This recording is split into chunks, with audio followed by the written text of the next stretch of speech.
गले की जो किंजलकिनी कमल पुष्पों की माला थी। किंजलकिनी कमल ऐसा होता है कि वह कभी मुरझाता नहीं।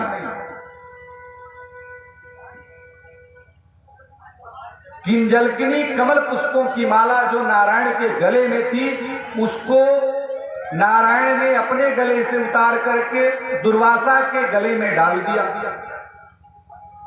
भगवान का प्रसाद पाकर के दुर्वासा जी अत्यंत प्रफुल्लित हुए, प्रसन्न मन से जा रहे थे। रास्ते में देवराज इंद्र मिले, ऐरावत पर बैठे हुए। प्रणाम किया और आशीर्वाद देते हुए दुर्वासा जी ने अपने गले की माला देवराज इंद्र के गले में डाल दी और अपने चल पड़े।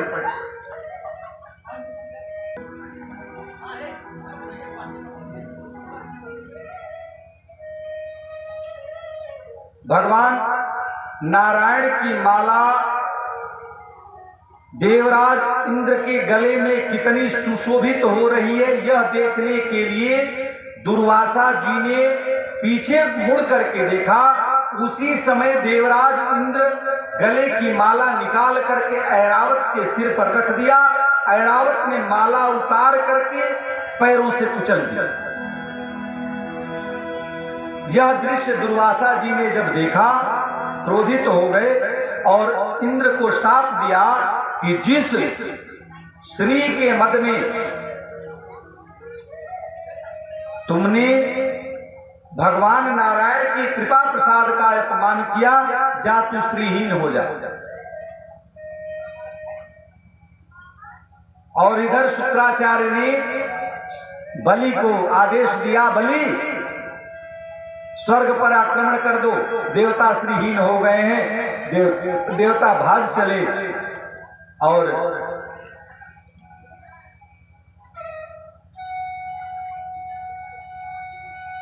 स्वर्ग पर बलि का आधिपत्य हो गया। भगवान नारायण की शरण में पहुंचते हैं। वैकुंठ में, क्षीर सागर में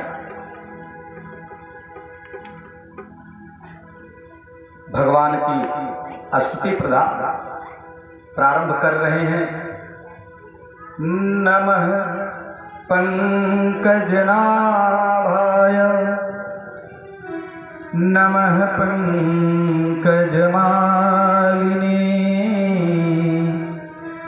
नमः पंकजनेत्राय,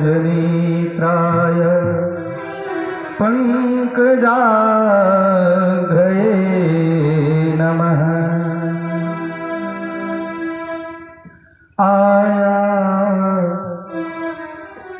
आया तेरी शरण में, यही सोच कर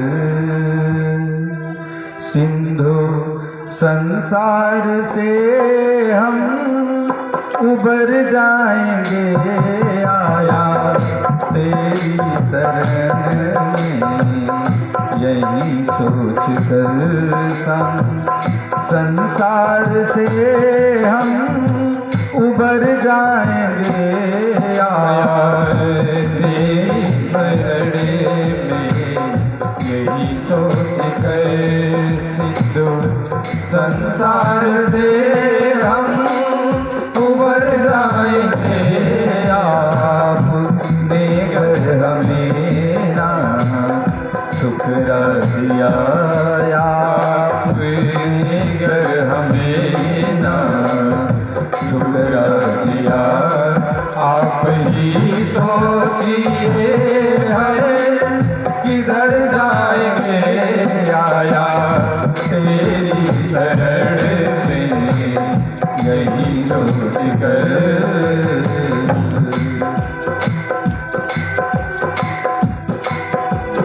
आपका नाम मोती है, लेकर उसे, आपका नाम मोती है, लेकर उसे प्रेम के तार में गूंजता रह गया। आपका नाम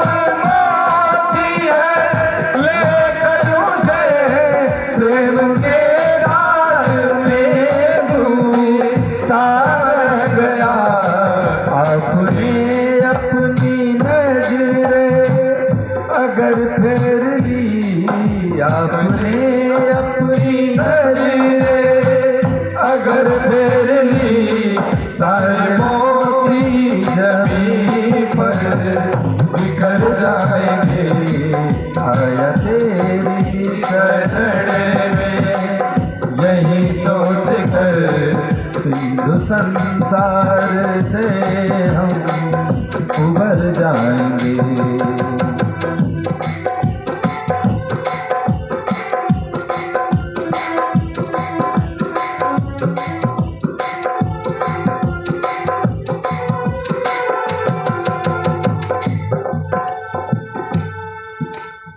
देवताओं ने स्तुति करी। भगवान नारायण ने मन में सोचा, यह सभी बार बार हम ही को आगे करते हैं और हम जब इनको सहायता कर देते हैं तो यह विलास में निमग्न हो जाते हैं। इनसे अब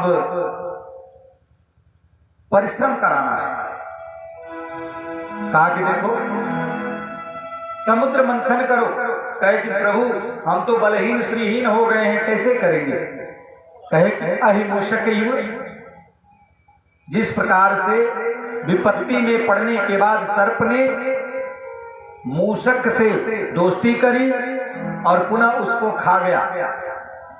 कहा कि कैसे? है कि एक सेठ की पिटारी में मूषक घुस गया था और उसकी गंध पा करके सर्प भी प्रवेश कर गया। उसी समय पिटारी को सेठ ने बंद कर दिया। अब तो सर्प ने देखा कि यदि मैं मूषक को खा जाता हूं तो अगले दिन सेठ मुझे भी मार डालेगा। और जब सर्प को मूषक ने देखा तो भय के मारे कांपने लगा।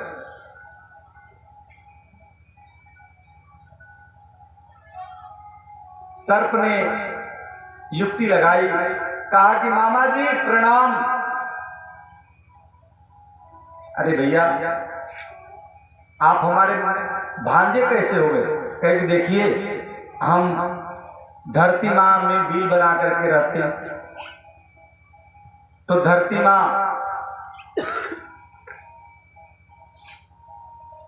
आप बिल खोदते हैं, हम उसमें जा करके रह जाते हैं। इसी कारण हमने आपसे संबंध जोड़ा है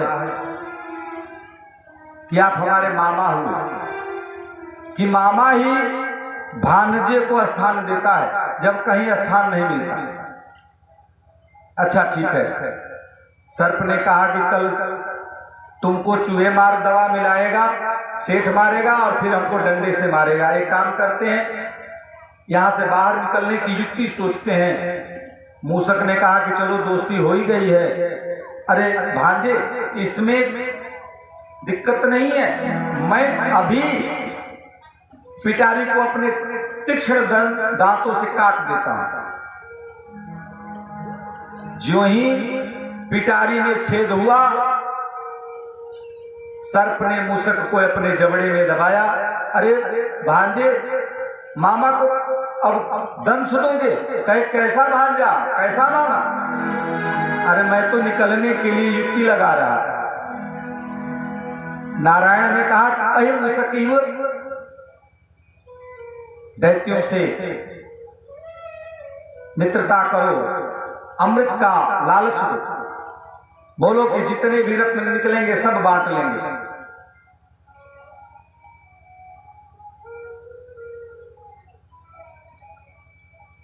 भगवान नारायण के परामर्श से सभी लोग बलि के पास पहुंचे, परामर्श दिया, बलि मान गए। तैयारी होने लगी, मंदराचल आया, मंदराचल को ला करके और जब समुद्र में रखा जाने लगा, उसी समय मदराचल जब डूबने लगा तो भगवान ने कच्छप अवतार बनाया, मदराचल को अपनी पीठ पे धारण किया।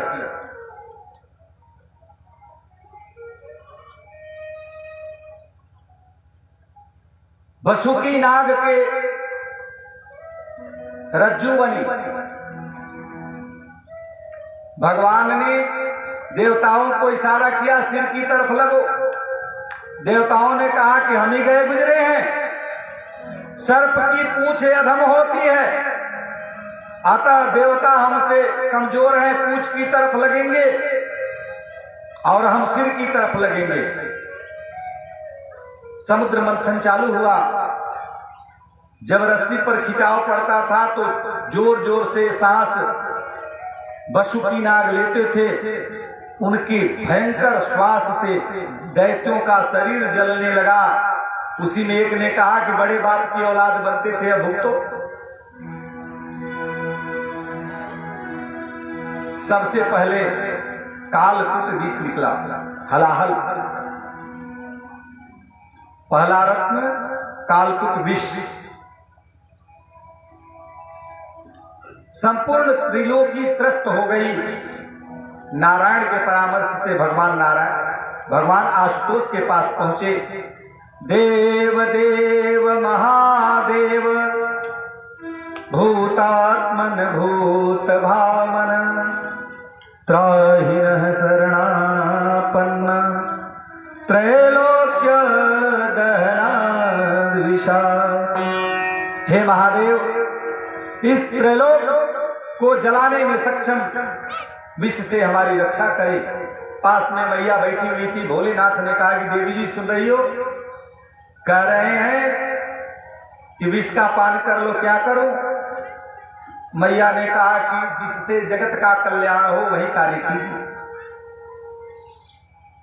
पीने के लिए नहीं कह रही है, जिससे जगत का कल्याण हो वह कार्य कीजिए।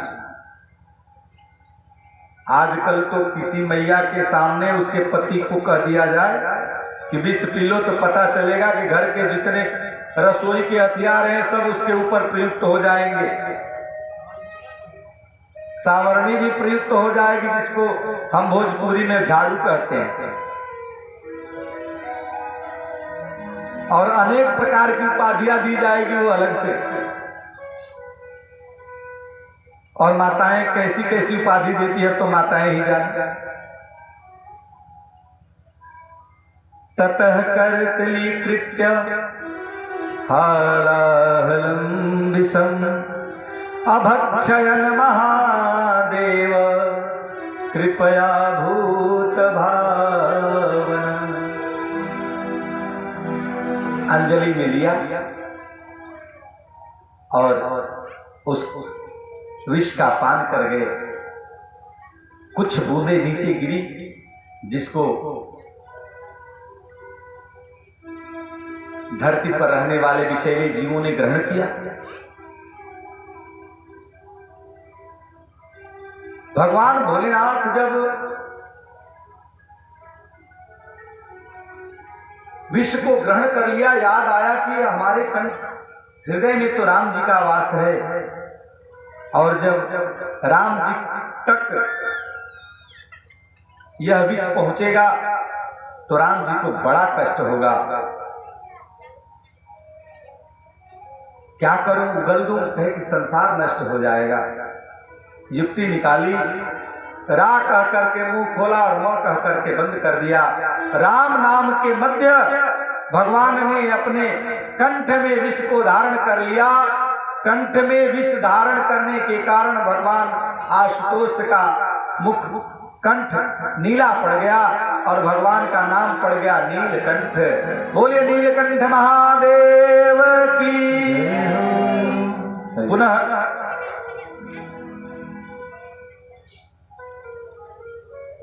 मंथन आरंभ हुआ। उच्चै श्रवा घोड़ा निकला।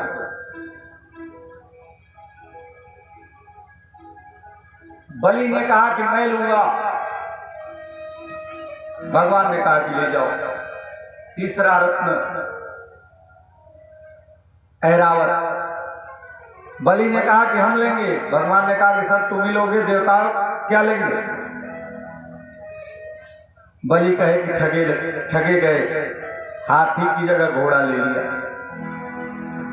कामधेनु निकली, सुरभि। इन्हीं सुरभि को गरुड़ जी का प्रहार सहना पड़ा था। कामधेनु जब भगवान पारिजात वृक्ष के लिए देवताओं से युद्ध कर रहे थे, उसी समय सुरभि गैया देवलोक में रहने के कारण देवताओं का पक्ष लेकर के युद्ध में आई। भगवान ने अपने अस्त्र शस्त्र रख दिए, लेकिन गरुड़ जी को क्रोध आ गया और अपने पंखों से धीरे से कामधेनु को स्पर्श भर कर लिया। उतने से कामधेनु के शरीर पर चोट लग गई और उनके शरीर से रक्त की कुछ बिंदु पृथ्वी पर गिरे और उसी रक्त बिंदु से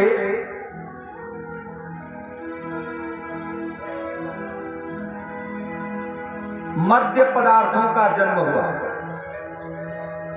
जिनको आज के समय में हम कहते हैं तंबाकू।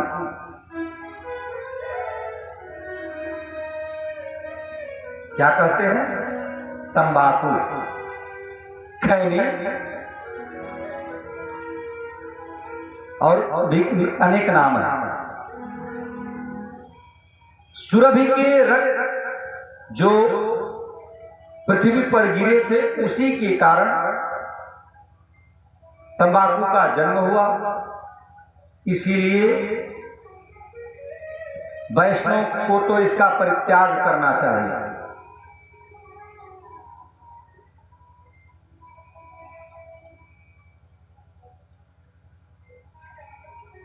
क्योंकि यह गोमांस भक्षण के समान होता है।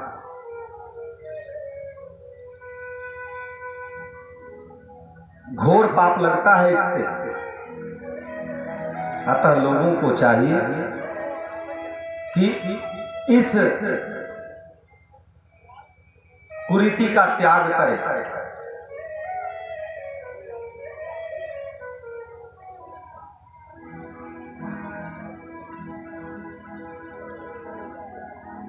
सुरभि को देवलोक भेज दिया गया ऋषियों की सेवा के लिए। अप्सराएं निकली, देवलोक में चली गई। जो देवलोक पे शासन करेगा उसको उनका मनोरंजन यह अप्सराएं करेंगी। चंद्रमा निकले।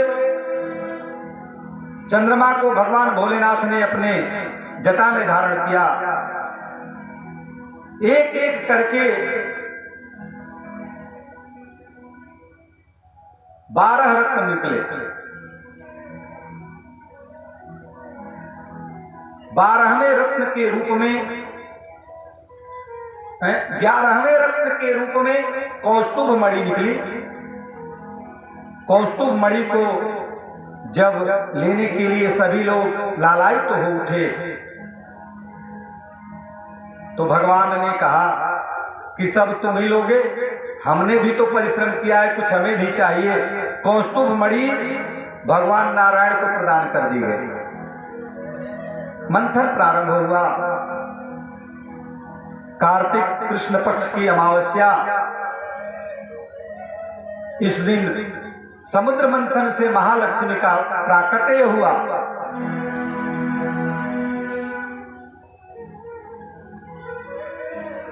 अब तो लक्ष्मी को प्राप्त करने के लिए सभी लोग लालायित हो गए। सब लोग दौड़ते हैं, लक्ष्मी को हम लेंगे, हम लेंगे, हम लेंगे।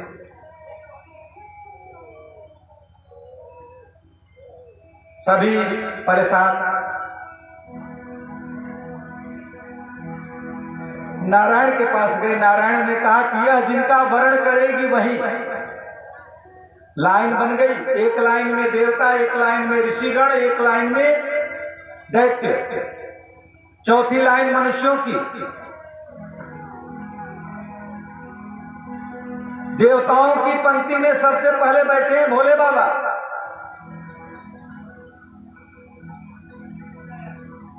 मैया ने देखा कि भोले बाबा बैठे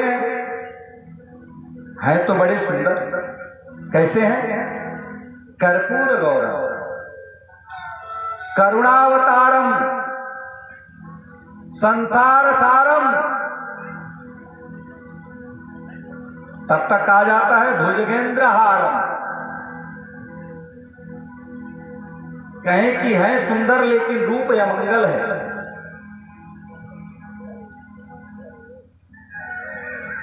नहीं,